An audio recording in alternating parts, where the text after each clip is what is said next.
Ayan, sabi ni Ivan, no, yung doctrine ng mga Calvinist po ba ay pinili na ng Diyos kung sino yung maliligtas? Tama po ba? Oo, pero hindi ganon eh.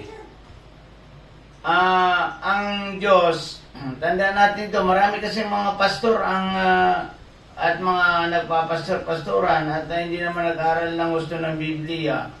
Balingag ang kanilang interpretation. Pinili daw ang lahat ng tao, hindi po pinili ng Diyos ang hintil. Ang pinili niya yung mga Israelita, yung angka ng 12 tribes. Amen. Ngayon, ang mga hintil, maliligtas yan sa pananampalataya. Unang required ng Diyos sa tao kung magsisisi at sumampalataya. Halimbawa, nagsimula ito doon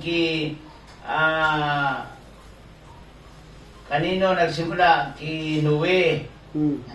Si Noe ay pinili ng Diyos na kanyang lingkod. At sa kanya ito, laging inaalala ng Diyos. Yun ang pinili.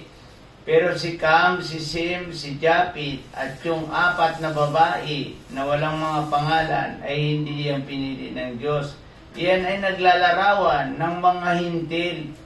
Kinahabagan lang sila, sabi ng Panginoong kay Noe. Noe, pumasok ka sa daong, sabi niya, isama mo na rin ang mga anak mo at mga manugang mo at yung asawa. Isama mo na rin. Pero kung babuksan mo doon sa Genesis chapter 8 verse 1, naalala ng Diyos si Noe at yung mga hayop, pero yung 7 makasalanan hindi naalala. Iyan ang ibig sabihin ng hintil. Na yung mga hintil ay maliligtas sa habag ng Diyos sa pananampalataya. Kaya nagsisi si Cam, si Japit, si Cam, ay si Sim at si Japet nagsisi, si Cam hindi nagsisi, kaya naging negro ang angka ni Cam. Ayan.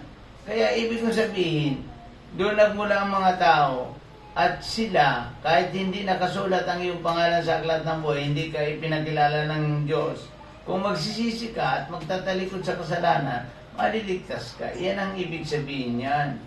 Yan kasing mga Calvinism at sa Arminio, yan ay mga sarili nilang kaisipan at nagpapagalingan sila dyan. Ang pag-aaral ng Biblia ay hindi nagpapagalingan. Walang itong tinutumbok na halimbawa, o sige, interpret ko itong Biblia ito, pero may papatamaan akong tao. Iyan ay hindi yan sa Diyos. Kailangan ang nag-aaral ng sabi ng Biblia, ang nagtuturo ng salita ng Diyos, mahinahon, payapa, at nakikita sa kanyang buhay ang salita ng Diyos. Maliwanag yan. Kaya, para sa akin lang, rinidji ko kasi ang mga aral na yan. Rinidji ko po yan.